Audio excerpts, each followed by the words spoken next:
With the NBA becoming a league of drama, gossip, constant rumors, delusional fan bases making up unrealistic dream scenarios with the fascination of social media, the real ones question how many fans actually watch the game. Do they just get information from others and assume they know it all? Only the diehards watch full games these days, from one complicating disgruntled star lashing out, demanding a change of scenario. This offseason officially coming to an end. At first, it seemed like Philadelphia's James Harden held the attention, taking jabs at Daryl Morey's integrity, but things remain stagnant with the uncertainty of the Sixers, likely another Ben Simmons situation. For more entertaining topics like these, subscribe to my YouTube channel if you haven't already. You don't want to miss out on some of the most unique NBA topics. Let's get right into it. Starting with 2014, the answer is LeBron James. After losing to San Antonio in blowout fashion, 32-year-old Dwayne Wade's knees busted up, showing significant decline from previous years. The old role players in Miami running on fumes. It was only a matter of time until the very best player in the game did what was right, coming back home to take care of unfinished business. No matter how many rings he won with the Heat or another team, LeBron's legacy would never be fulfilled had he not won a title for his hometown state franchise. Speculation started before the season over. By the time everyone knew San Antonio about to win it all, the whole talk immediately shifted to James's next destination. Opted out his final 2 years, July 1st officially became a free agent. Of course, there'd be some drama meeting with Pat Riley in Vegas without a commitment. July 9th, Cleveland at the time, terrible 4 years since LeBron's first departure, having #1 pick Kyrie Irving entering season 4, just drafted #1 pick Andrew Wiggins. A potential big three with James on the horizon. Cleveland did their part, getting rid of Jared Jack and others, making room in preparation for the 29-year-old's return. July 11, the unthinkable happened. From public enemy #1 to franchise savior, already accomplishing everything in his career, all the accolades. Finally time to put the struggling franchise back to prominence. The team never won a title before. 2 years, $42 million deal, headlined by the famous article, "I'm Coming Home." Later traded Wiggins and a few pieces from Minnesota's all-star power forward Kevin Love, forming a big three. Not only made the Cavs contenders, but preseason title favorites, earned his title 23 months later after coming back, changing Cleveland sports forever. Nobody remember anything else from the 2014 offseason. 2015, the epic DeAndre Jordan saga, not the biggest name or player to draw most attention, but involved in one of the most absurd 12-hour free agency has ever seen, could have produced a reality TV show for all the madness. 12 hours before teams can officially sign free agents, DJ already verbally agreed to a 4-year, $80 million deal with the Mavericks 5 days beforehand, leaving a Clippers team after having its best season in franchise history, the closest to sniffing a conference finals berth, the league's leading rebounder.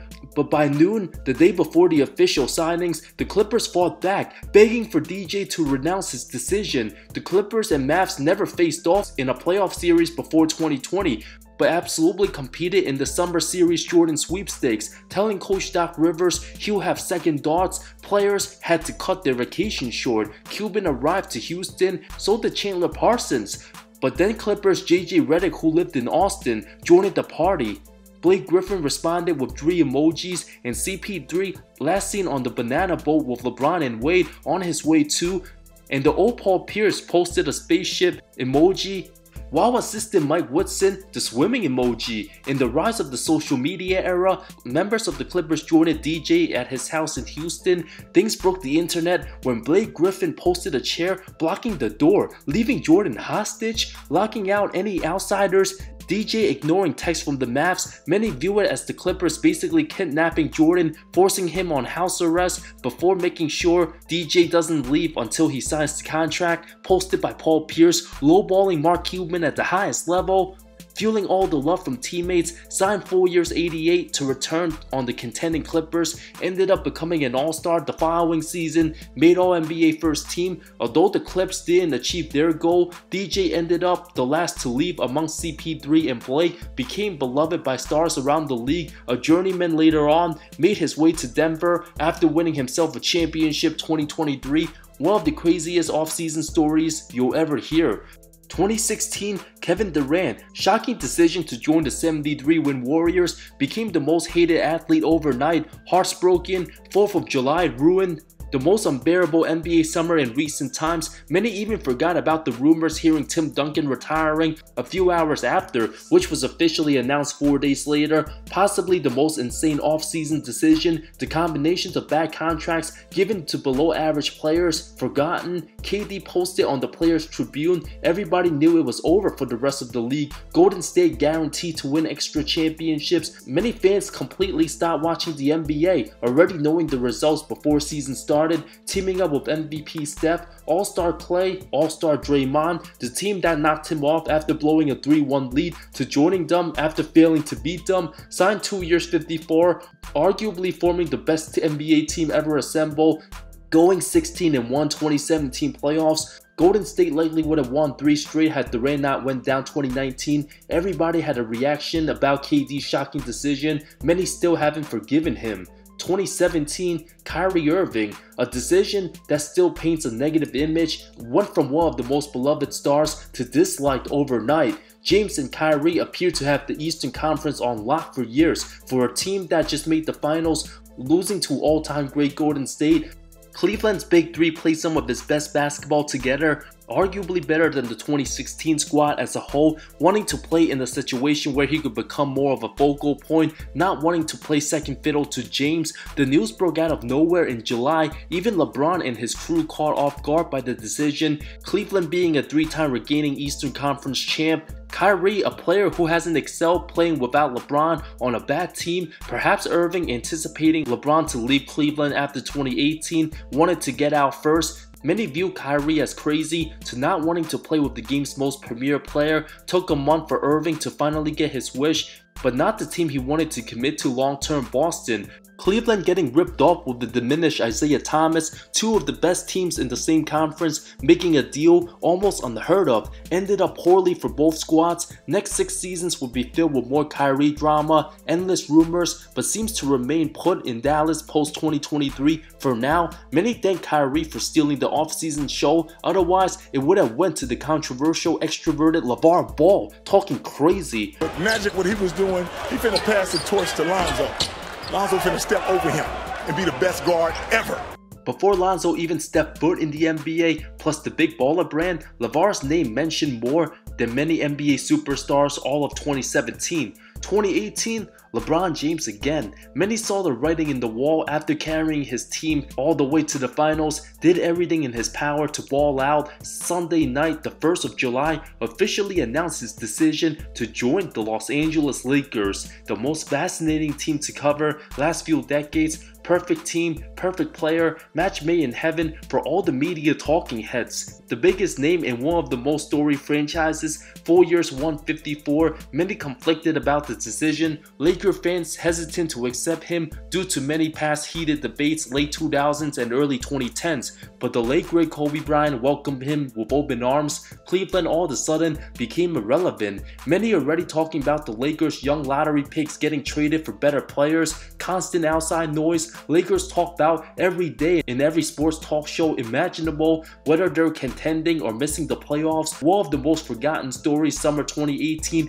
Kawhi Leonard sent to the Raptors, little did many expect, resulted in an improbable title, a trade with DeMar DeRozan, a decision for the ages. 2019, a fight between Kawhi Leonard and Anthony Davis to eventually join the Lakers. AD took over the headlines all the way back in January, demanding out of New Orleans. Everybody knew he was going to be a Laker, only a matter of time. But the 28-year-old Leonard even crowned the best player in the world after the unbelievable title run. Countless of clutch moments before the season. Many forgotten how great Kawhi was. Nobody thought Toronto was going to win at all. 2019 being one of the craziest free agencies the league will ever see, the KD and Kyrie Nets pairing immediately announced.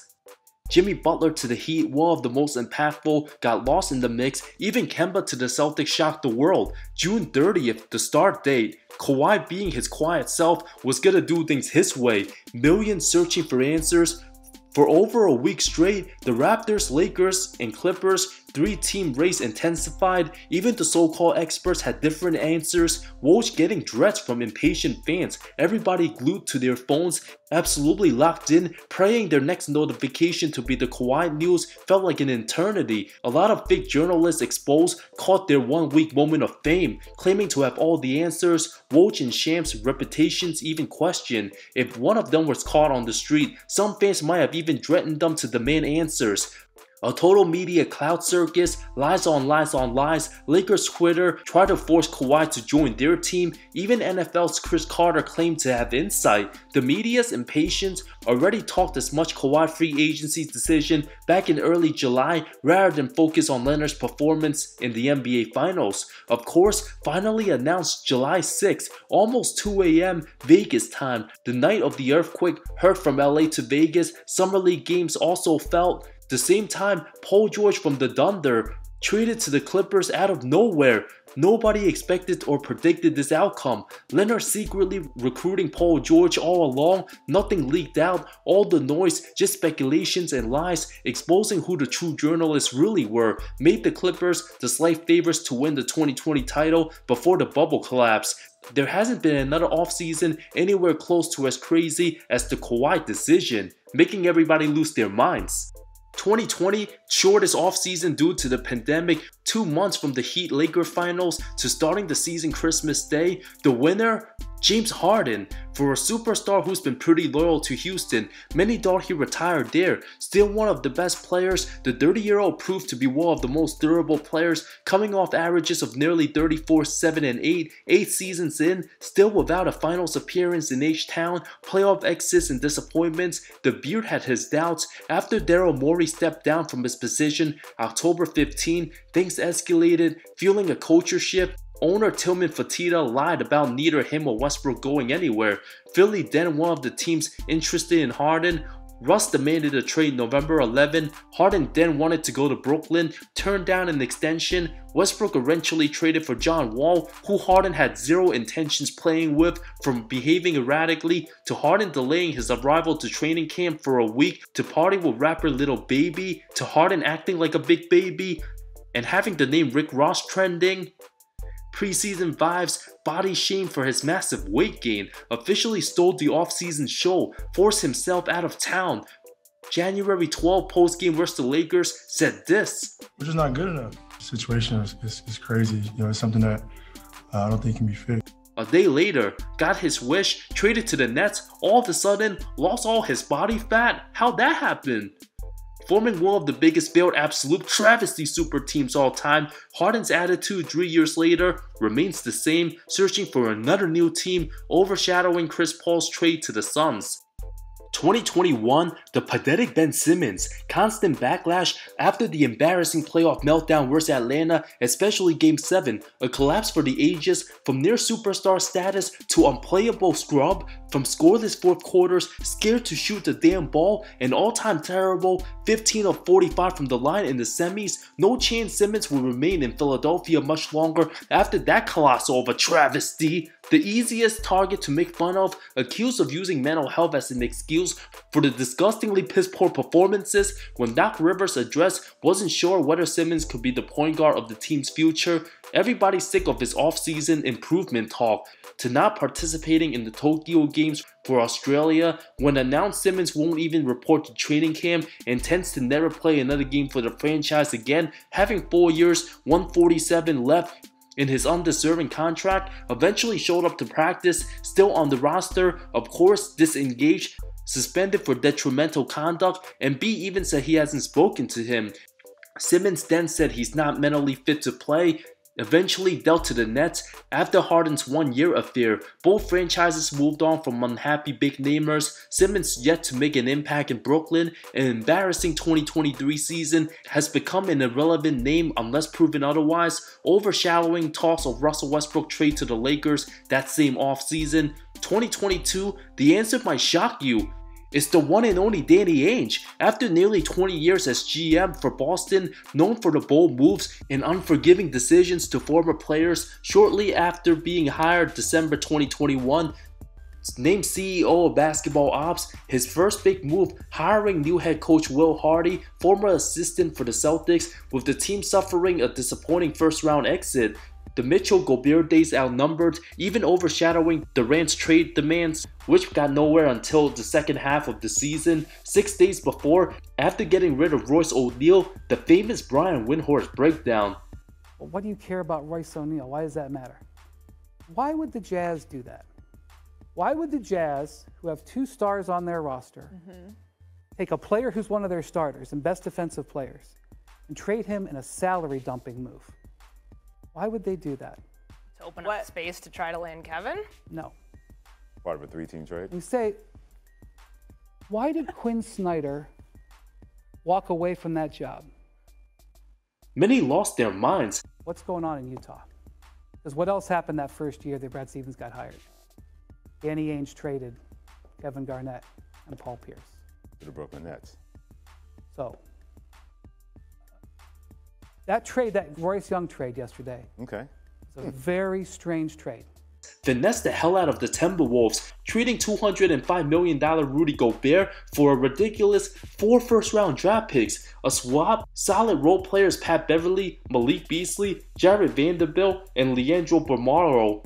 The draft rights to all of the best rookies, Walker Kessler. Ainge then traded supposed franchise star Donovan Mitchell early September to Cleveland for Larry Marketing, Colin Sexton, 3 first-rounders and 2 pick swaps. A super memorable offseason. Many expected Utah to be one of the worst teams, but almost accidentally made the play-in before tanking late. Marketing, first-time All-Star. Kessler, amazing center. All those assets received. If Gobert was worth that many picks, the demands for Brooklyn to give up Kevin Durant was near impossible until later on. Danny Ainge ultimately overshadowed Draymond's punch on Jordan Poole, which happened right before the season. 2023 was supposed to be about Team USA getting embarrassed in FIBA to the random Noah Lyles, trolling the NBA itself as a whole, getting on everybody's nerves, laughing at the Americans. But after the messy Dame Lillard to Miami saga failed, was only going to be a matter of time until Portland shocked us all, gave the middle fingers to Pat Riley, sending their beloved superstar to Milwaukee, dominating the offseason headlines, everybody talking about Dame from a terrible roster to potentially NBA champions, gave everything to the Blazers franchise. Now on to Milwaukee, the 2024 title favorites. Has the NBA offseason become more entertaining than every part of the regular season? Which summer made you go craziest last 10 years? Let me know in the comments below. More great videos coming soon. See you next time.